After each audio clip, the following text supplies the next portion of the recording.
Mu mawulire ge tulinawo of course kino kiri fantastic nnyo.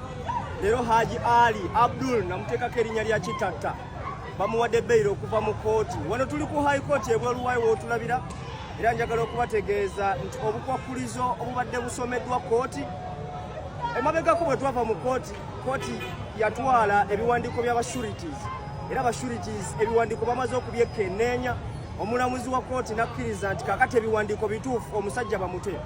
Bwe tubadde mu kooti olunaku olwaleero Haji babadde bamuwa beyiro, wabadde obukwakulizo obw'enjawulo obusomeddwa omulamuzi nga buno bw'obukwakulizo obugenda okugobererwa mu prosesi ya beyiro eno. Kinajjukirwa nti bwe tubeera mu kooti omuntu bwe bamuwa beyiro eyo bw'atatuukiriza bukwakulizo obwo beyiro basobola okugisazaamu. Akakwakulizo akasooka abamweyimiridde babadde balina okuleeta miliyoni 2 eza cash na buli muntu miliyoni 10 cash, zino nga ziweebwayo singa bibeera bigenze bubi oba Haji n'atalabikako mu kooti. Ekirala, Haji alina okuripootinga mu kooti buli Monday esooka mu mwezi ewa deputy registrar owa kooti eno.